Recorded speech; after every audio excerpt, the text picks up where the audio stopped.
हमारी चैनल को सब्सक्राइब करना न भूलें। यहाँ हजारों कहानियां हैं आपके लिए। उसने मुझसे कहा कि मैं किसी भी एंगल से खूबसूरत नहीं लगती, न मुझे बात करने की तमीज है और मैं कपड़े भी ढंग के नहीं पहनती। मेरी इतनी इंसल्ट की उसने। ऐसा कौन है जो तुमसे इतनी सच्ची बात कर सकता है? जानवी की जगह राजन ने कहा।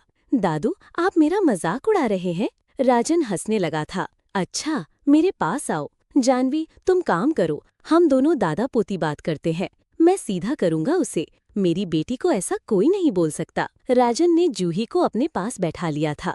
तुम कौन से होटल गई थी खाने के लिए? राजन ने पूछा। जूही जवाब देने की जगह राजन की तरफ देखने लगी। मुझे अभी भी ऐसा लग रहा है दादू, आप मेरा ही मजाक उड़ा रहे हैं। सच सच बताइए, क्या मैं खूबसूरत नहीं हूँ और क्या मुझे ढंग के कपड़े पहनने नहीं आते? मेरी बेटी बहुत खूबसूरत है। तुम आजकल की लड़कियां जो ज्यादा ही छोटे कपड़े पहनने लगी हो। थोड़ा अपनी मॉम जैसा स्टाइल रखा करो। मॉम तो साड़ी पहनती हैं और कभी कभी सूट।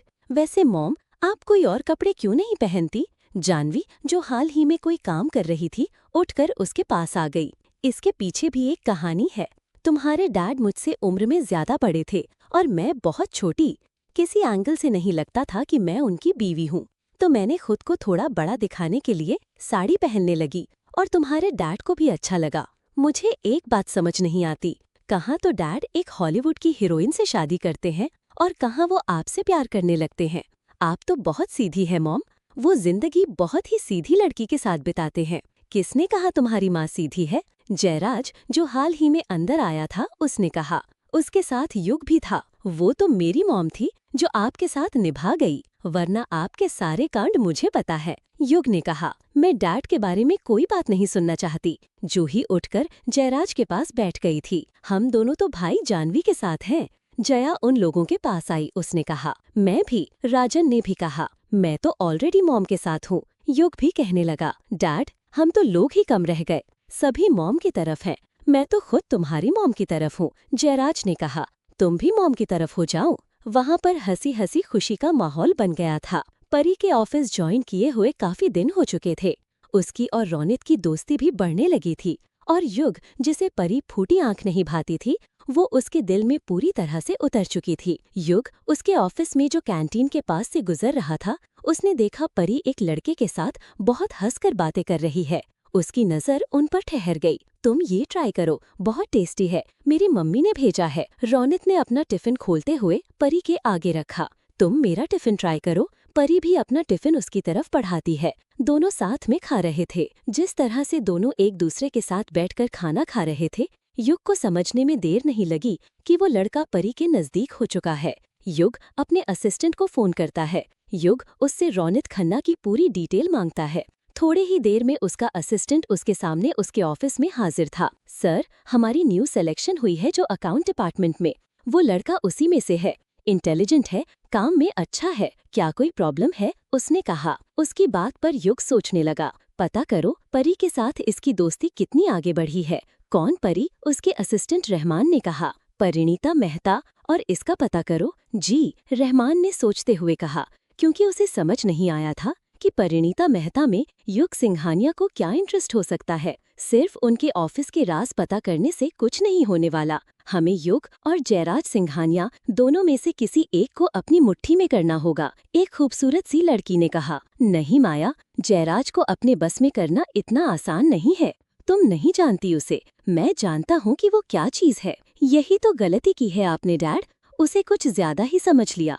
अगर आप कहें तो ये काम मुझे दीजिए। माया श्रीवास्तव ने अपने डैड कुंदन श्रीवास्तव से कहा। तुम क्या करना चाहती हो? हम सीधा अटैक करते हैं। जयराज सिंघानिया और उसका बेटा युग सिंघानिया, उनको मुट्ठी में करते हैं। युग पर कोशिश की जानी चाहिए। वैसे भी अभी तक उसका कोई अफेयर नहीं है। अब नौजवान लड़का है, हमें किसी को पीछे लगाना चाहिए, उसके और जयराज के। माया ने कहा। जयराज किसी की तरफ देखता नहीं, वो तो अपनी खूबसूरत बीवी का दीवाना है। कुंदन श्रीवास्तव के साथ जो आदमी था उसने कहा। तो फिर इस बार मुझे काम दीजिए।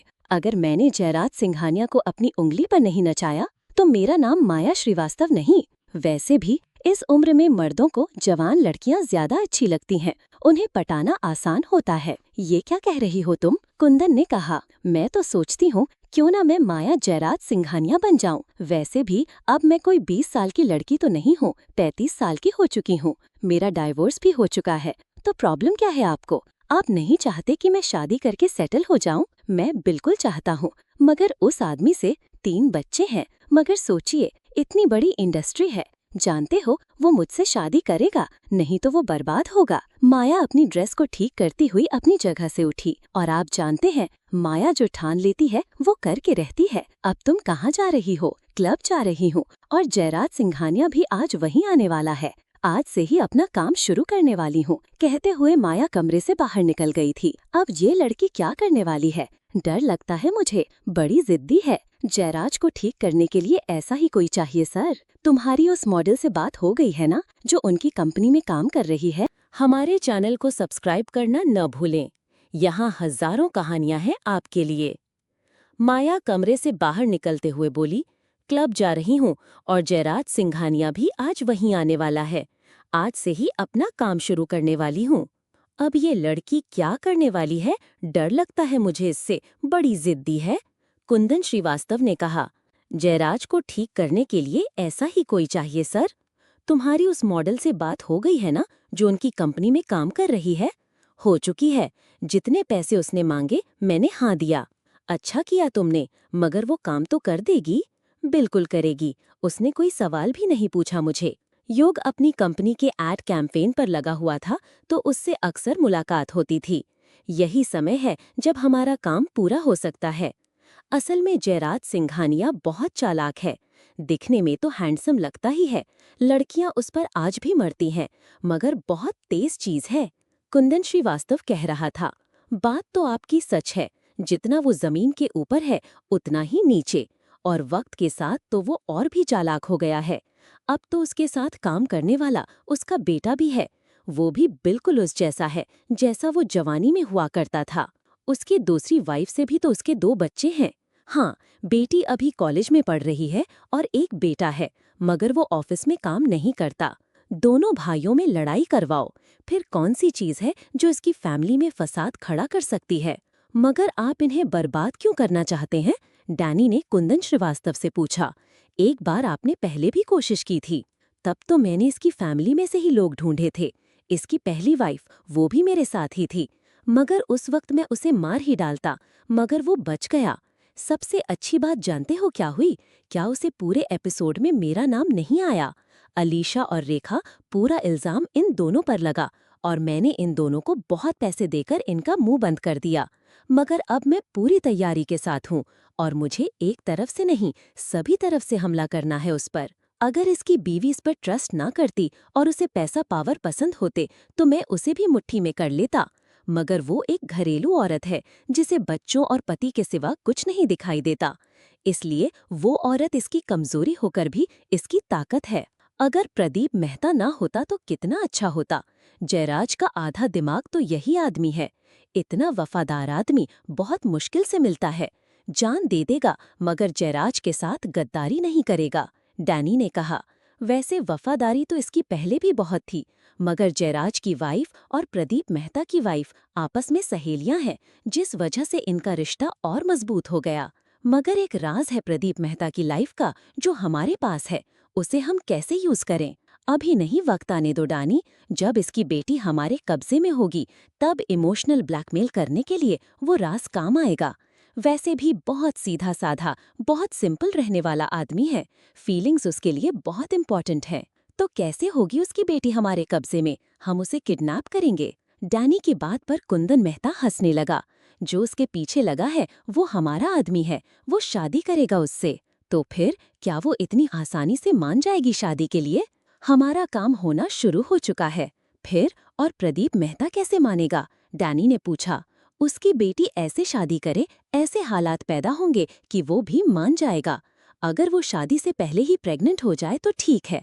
प्रॉब्लम यही है कि लड़की बड़ी संस्कारी है, इतनी आसानी से वो आगे नहीं बढ़ने वाली।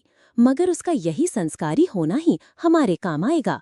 मैंने उस लड़के से कहा है, उन दोनों के बीच जो भी हो उसकी पूरी रिकॉर्डिंग होनी चाहिए। अगर शादी नहीं भी होती तो प्रदीप मेहता को हम ब्लैकमेल कर सकें। मतलब जयराज मेहता को आप चारों तरफ से घेर रहे हैं। पूरी तैयारी है आपकी। अब पैसों से हम इनको नहीं हरा सकते, तो सिर्फ एक ही तरीका है कि हमारा काम हो सके। माया जयराज सिंघानिया को कैसे काबू करेगी, ये नहीं हो सकेगा। सबसे मुश्किल काम माया का है। अगर वो हमारे काबू में आ जाए तब तो हमें किसी की जरूरत नहीं। सर, हमें भी चलना चाहिए। हमारी जो बाहर वाली फैक्ट्री है वहाँ पर हमारा माल पड़ा है। आज रात को हम वहाँ से उसे निकाल देंगे। ठीक है, चलो चलते हैं, कुंदन ने कहा। हमने इस होटल में रूम अपने लंबे से टाइम के लिए बुक क्यों किया है? अड्डा चाहिए ना हमें। कहीं और बैठते हैं तो शक की निगाह से देखा जाता है। इस होटल में हम लगातार आएंगे जाएंगे तो किसी को हम पर शक नहीं होगा।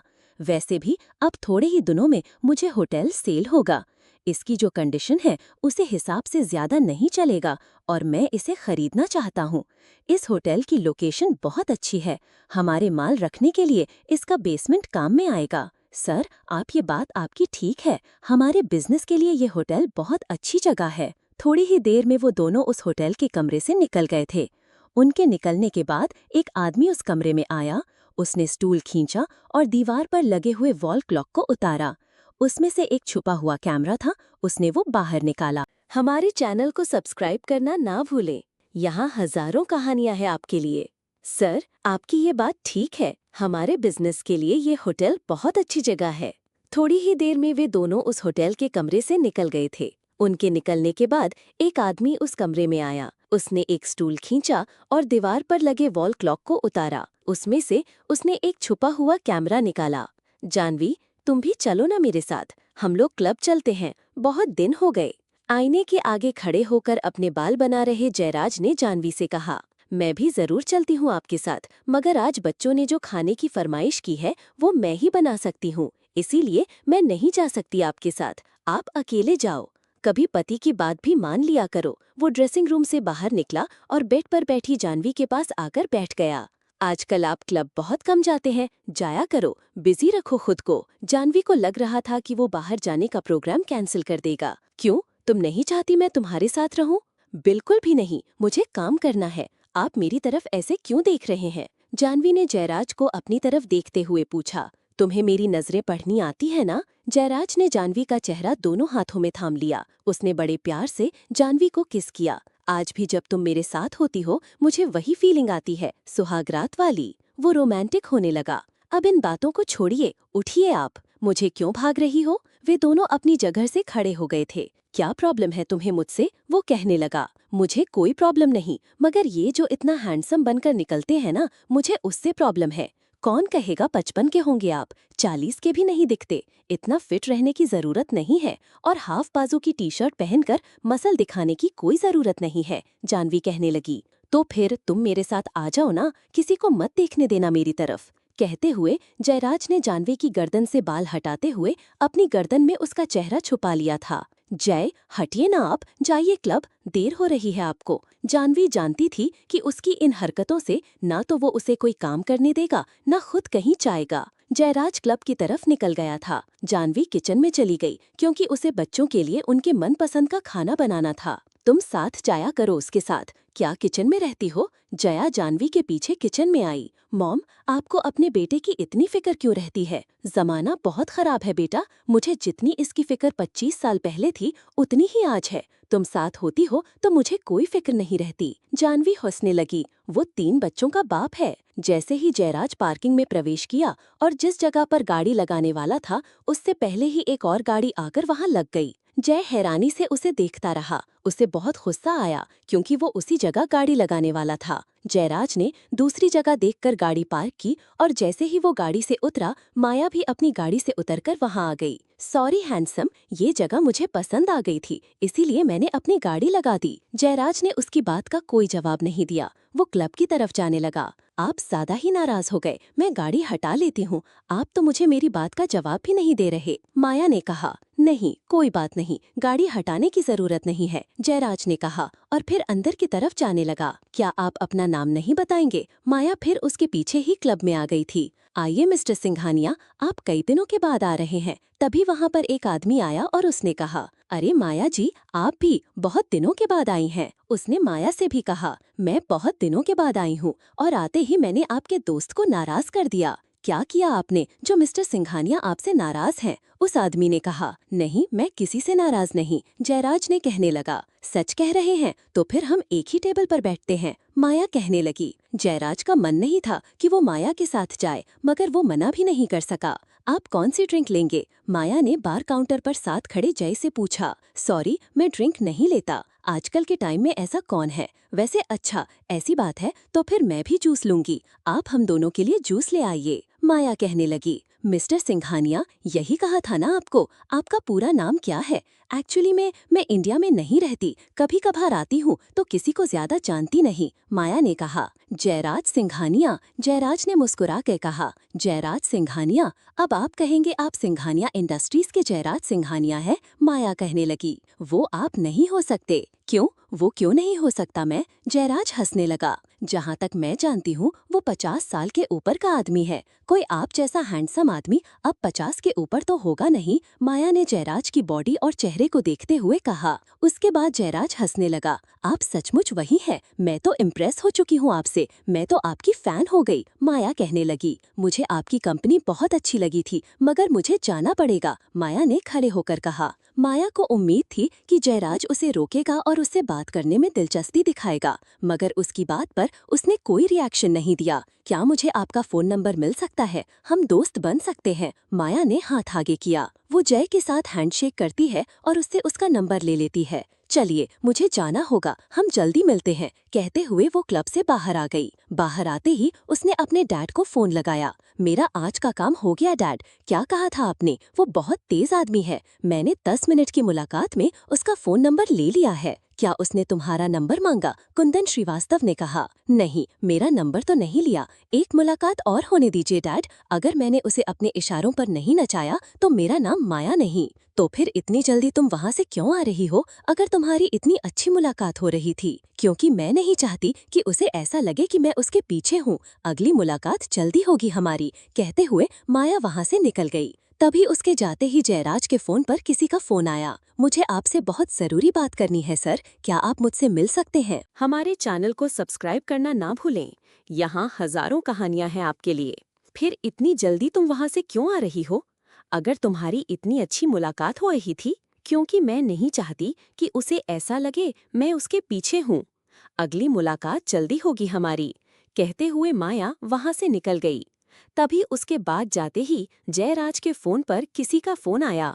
मुझे आपसे बहुत जरूरी बात करनी है सर, क्या आप मुझसे मिल सकते हैं? फोन आते ही जयराज वहां से उठ गया था। जैसे ही वो बाहर गया, माया अपनी गाड़ी निकाल रही थी। उसने जयराज को देखकर अपनी गाड़ी का शीशा नीचे किया। लगता है आपका भी मेरे बिना मन नहीं लगा, आप भी मेरे पीछे ही आ गए, ऐसा ही समझ लीजिए। कहते हुए जयराज मुस्कुराया और अपनी गाड़ी में बैठ गया। जयराज गाड़ी लेकर जल्दी से पार्किंग से निकल गया था। माया गाड़ी में बैठे उसे जाते हुए देखते रही। तुम्हें बर्बाद नहीं करना, तुझे तो अपना बनाना है। वो पहली ही नजर में जयराज पर फिदा हो चुकी थी। हैंडसम और कामयाब, कहाँ मिलेगा ऐसा आदमी मुझे? डाओ क्यों तुम्हें बर्बाद करने के पीछे पड़े हैं? मुझे तुमसे शादी करनी है, माया ने उसे देखकर कहा। कैसा रहेगा माया? जयराज सिंघानिया। उसने खुद से कहा, हम दोनों साथ में बहुत अच्छे लगेंगे, बिल्कुल परफेक्ट कपल। इसके लिए जरूरी है पहले इसकी बीवी से मिला जाए, पता तो चले वो चीज क्या है। आखिर कौन है जिसको जयराज की जिंदगी से बाहर निकलना है? जिस जगह माया को होना चाहिए, कौन है वहाँ पर? माया ने अपना फोन निकाला और जयराज और उसकी फैमिली को गूगल करके देखने लगी। थोड़ा बहुत तो उसकी फैमिली के बारे में पहले से जानती थी। माया एक शादी करने के बाद देश से बाहर चली गई थी और काफी सालों के बाद वापस आई थी। उसने 2 शादियां की और दोनों जगह ही उसका डाइवोर्स हो गया था। जयराज की जानवी के साथ कितनी सारी पिक्चर्स निकल आई थीं और बहुत सी पिक्चर्स में युग उनके के साथ था। कई तस्वीरों में यश और जूही भी थे, मगर उनकी तस्वीर तो कोई कोई थी। जयराज के बाद युग भी मीडिया में फेमस था। दोनों छोटे बच्चों को जयराज ने वैसे भी मीडिया से दूर रखा था। तुम खूबसूरत हो, माया ने जानवी की तस्वीर को देखते हुए कहा। लगती भी उम्र की जरा से काफी छोटी हो। उन तस्वीरों को देखते हुए माया जानवी के बारे में अपनी राय बनाने लगी। युग तुम्हारे काफी करीब है। शायद तुमने जैसे शादी करने के लिए युग का इस्तेमाल किया है, वरना किसी सौतेली माँ को सौतेले बेटे से प्यार होगा। इस युग से भी मिलना पड़ेगा। जरूर तुम्हारी फैमिली में ऐसी कोई बात होगी जो युग को पसंद नहीं होगी। आखिर वो इस पूरी फैमिली के बीच जरूर अकेला महसूस करता होगा। डैड तो किसी और एंगल से सोचते हैं, इसीलिए तो अब तक कामयाब नहीं हो सके। उनके घर पर वार करना है। इस युग और जानवी के बीच में क्या प्रॉब्लम है? आकर सौतेली माँ और भाई बहनों से वो भी परेशान होगा। फोन को स्क्रॉल करते हुए जयराज और जानवी की एक पुरानी तस्वीर निकल आती थी, जिसमें चेहरा जय बहुत प्यार से जानवी की तरफ देख रहा था और जानवी किसी और तरफ। वो किसी पार्टी की फोटो लग रही थी। थोड़े दिनों की बात है, फिर ऐसे प्यार से जयराज मेरी तरफ देखेगा। तुम इसके साथ बिल्कुल अच्छी नहीं लगती, इसके साथ मुझे होना चाहिए। तुम्हें नहीं, क्या पहनती हो तुम? साड़ी, लंबे बाल, इतनी सिंपल हो तो जयराज को फंसाना कोई बड़ी बात नहीं होगी। तैयार हो जाओ जयराज, आ रही हूँ मैं तुम्हारी लाइफ में माया सिंघानिया बनने। मुझे भाई आपसे बात करनी थी। रात को यश और युग दोनों एक साथ ऑफिस में बैठे हुए थे। मुझे आपसे एक बात कहनी थी। यश ने कहा, कहो क्या हुआ? पूछने की कौन सी बात है? वैसे आप कहेंगे कि आपको इस बात से फर्क नहीं पड़ता। कहते हुए वो चुप हो गया। कोई प्रॉब्लम है? तुम्हारी किसी प्रॉब्लम से मुझे कैसे फर्क नहीं पड़ेगा? ऐसा क्यों कह रहे हो? परी दीदी के साथ आजकल एक लड़का ऑफिस में बहुत दिखाई दे रहा है, रौनक खन्ना। युग ने कहा, आपको पता है? सही बात है, आपको तो पूरे ऑफिस की खबर रहती है, मगर हुआ क्या? युग बात करने लगा, मुझे वो ठीक नहीं लगता। लड़का परी दीदी के साथ भी ज्यादा ही चिपकने की कोशिश करता है और ज्यादा ही अपनापन दिखा रहा है। भाई गुस्सा मत करना, मगर वो मुझे आपके साथ अच्छी लगती है। उसे मेरी भाभी होना चाहिए, ना कि किसी और के साथ ऐसे हंसकर बातें करना। मेरा तो खून खौलने लगता है। यश के हाथ में जो फाइल थी उसने साइड पर रख दी और यश से कहने लगा, तो ठीक है, कर देंगे तुम्हारी ख्वाहिश पूरी। इतना हाइपर क्यों हो रहे हो? वो तुम्हारी ही भाभी बनेगी। क्या कहा आपने? आप परी दीदी को मेरी भाभी बनाएंगे? सचमुच भाई आप कितने अच्छे हैं। वो उठकर युग के गले लगने लगा। ज्यादा एक्टिंग बंद करो और काम करो। आपको परी दीदी को प्रपोज करना चाहिए और उसका लड़के के साथ घूमना बंद करो। मेरी भाभी को किसी और के साथ नहीं होना चाहिए। आजकल तुम्हें भी बड़ा लंच खिलाया जा रहा है। कौन है वो खूबसूरत सी लड़की जो तुम्हें आज लंच टाइम पर डांट रही थी? कहीं उसे मेरी भाभी तो नहीं बनाना। युग ने उसकी तरफ देखते हुए शरारत के साथ कहा। युग की बात सुनने के बाद वो मुस्कुराया। इरादे तो बहुत हैं, मगर वो किसी की नहीं सुनती। अपने पापा को इतना डांटती है, उसके साथ साथ आज मुझे भी डांट पड़ गई। आप मॉम डैड से उस लड़की की बात करना। अरे मैंने तो मजाक किया था, तुम तो सचमुच सीरियस हो गए। वो हंसने लगा। पहले मेरा तो कुछ होने दे, फिर ही तुम्हारा होगा। मेरे वाली तो मुझे देखती भी नहीं, तो भाई देखना चाहिए ना उसे। इतना मेरा हैंडसम भाई और ऊपर से ऑफिस में उसका बॉस, सिंघानिया इंडस्ट्रीज का होने वाला CEO। कौन सी लड़की मना करेगी उसे? हमारे चैनल को सब्सक्राइब करना ना भूलें। यहाँ हजारों कहानियाँ हैं आपके लिए। यश ने मजाकिया अंदाज में कहा, अरे मैंने तो मजाक किया था, तुम तो सचमुच सीरियस हो गए। वो हंसने लगा। यश ने कहा, पहले मेरा तो कुछ होने दे, फिर ही तुम्हारा होगा। मेरे वाली तो मुझे देखती भी नहीं। युग ने कहा, तो भाई देखना चाहिए ना उसे। इतना हैंडसम भाई और ऊपर से ऑफिस में उसका बॉस, सिंघानिया इंडस्ट्रीज का होने वाला CEO। कौन सी लड़की मना करेगी उसे? युग ने आराम से कहा, CEO बनने की टेंशन मैं नहीं लेने वाला। यश ने पूछा, मतलब डैड कितने साल और काम करेंगे? संभालना तो आपकी ही पड़ेगा। युग ने यश की तरफ मुस्कुराते हुए कहा, यशराज सिंघानिया बनेगा सिंघानिया इंडस्ट्री का CEO और युगराज सिंघानिया उसका पर्सनल असिस्टेंट। यश कहने लगा, मगर मुझे सिंघानिया इंडस्ट्री का CEO कभी भी नहीं बनना। आप अच्छे से जानते हैं भाई। युग ने कहा, मैंने तुम्हें लोअर लेवल पर काम करने की सलाह क्यों दी? क्योंकि मैं चाहता था तुम वो बातें समझो जो मैं नहीं समझ सका। मुझे पता है मेरे भाई में कितनी काबिलियत है।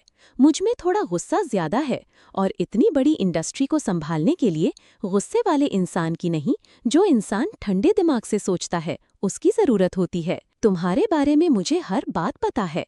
तुम बहुत काबिल लड़के हो। युग ने आगे कहा, चलो भाई छोड़ो इस बात को, पर मैं एक बात कह देता हूँ, अगर आपने कभी मुझे सिंघानिया इंडस्ट्रीज का CEO बनने की बात की तो मैं घर छोड़कर चला जाऊंगा। यश ने अपनी फाइल वहीं रखी और ऑफिस से बाहर जाने लगा। युग ने उसे रोक लिया। क्या कर रहे हो? क्यों रोट रहे हो बच्चों की तरह? यश ने कहा, देखो भाई, सिंघानिया इंडस्ट्रीज का सीईओ बनना आपका हक है। आप जयराज सिंघानिया और जानवी सिंघानिया के बड़े बेटे हैं। पहले आप काम देखो, अगर कभी जरूरत पड़ी तो मैं बन जाऊंगा। युग ने कहा, याद रखना, हम दोनों भाइयों के बीच कभी भी सिंघानिया इंडस्ट्री नहीं आएगी, और जो लड़की मेरे साथ जिंदगी में आगे बढ़ेगी उसे भी ये पता होगा कि युग की लाइफ में यश की क्या अहमियत है। यश हंसने लगा।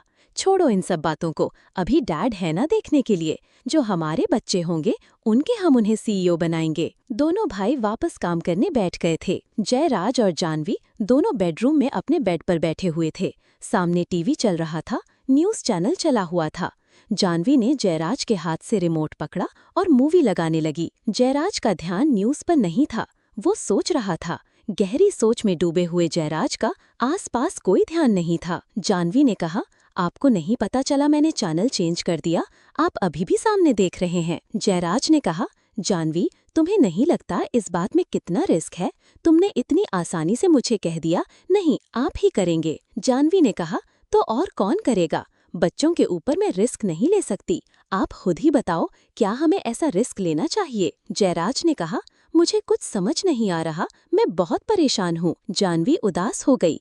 मुझे बस आप ही के ऊपर मेरा भरोसा है कि आप ही सब ठीक कर सकते हैं। जयराज ने जानवी को अपनी बाहों में लेते हुए कहा, अच्छा, ऐसे उदास मत हो, ठीक है, मुझे ही करना होगा। अगले दिन ऑफिस खत्म होने के बाद ऑफिस के लोग ऑफिस से बाहर आ रहे थे। रौनक ऑफिस से बाहर निकलती हुई परी से कहने लगा, आज मेरे साथ चलोगी? परी ने उससे पूछा, कहाँ जाना है? रौनक ने कहा, किसी से मिलवाना है। ये मत पूछना कौन है, जब मिलोगी तो पता चल जाएगा। परी ने कहा, फिर भी जाना कहाँ है? रौनक ने इमोशनल ब्लैकमेल करते हुए कहा, अगर मैं ना बताऊं तो नहीं चलोगे मेरे साथ? यकीन नहीं है मुझ पर? परी कहने लगी, ठीक है, चलती हूँ। वो रौनक के साथ उसकी बाइक की तरफ जाने लगी। युग अपनी गाड़ी निकाल रहा था, उसके साथ वो मॉडल भी थी। वो दोनों गाड़ी में बैठ चुके थे। जैसे ही उसने देखा परी रौनक की बाइक पर बैठ रही है, उसे गुस्सा आने लगा। मॉडल गौहर ने कहा, तो फिर हम कहाँ चलेंगे? अगर तुम्हें बुरा ना लगे तो होटल में मेरा रूम बुक है, वहाँ चलते हैं। मुझे तुमसे जरूरी बात भी करनी है। मगर युग का ध्यान उसकी बातों पर कहाँ था? उसका ध्यान तो सामने परी पर था, जो रौनक के साथ बाइक पर बैठने वाली थी। युग ने गौहर से कहा, सुनो, तुम टैक्सी से चली जाओ, मुझे बहुत जरूरी काम है। और वो जल्दी से गाड़ी से निकलकर परी की तरफ जाने लगा। परी मोटरसाइकिल पर बैठ गई थी। रौनक मुस्कुराकर बोला, मेरे कंधे पर हाथ रख लो। युग ने कहा, मिस परिणीता मेहता, बहुत जरूरी काम है आपसे। वो मोटरसाइकिल से उतर गई थी। युग ने कहा, जो एड एडिटिंग का काम चल रहा है उसी के बारे में बात करनी है। चाहो तो ऑफिस में बात कर लेते हैं। अगर तुम्हारे पास टाइम है तो मेरे साथ चलो, हम लोग रास्ते में बात कर लेंगे। परी ने कहा, ठीक है सर, मैं आपके साथ ही चलती हूँ। वो युग के साथ आने लगी। मॉडल गौहर गाड़ी से उतर चुकी थी और वो वहाँ से जाने लगी। जब उसने युग के साथ परी को आते हुए देखा तो वो हैरान हो गई। उसने मन ही मन कहा, उसने इस लड़की के लिए मुझे गाड़ी से उतार दिया। युग और परी वो दोनों एक साथ गाड़ी में बैठ चुके थे। युग मन ही मन सोच कहा था, मेरा पूरा प्लान बर्बाद हो गया। इसको काबू करना बहुत मुश्किल काम है। मैंने रूम बुक करवाया था, सोचा था आज काम पूरा हो जाएगा।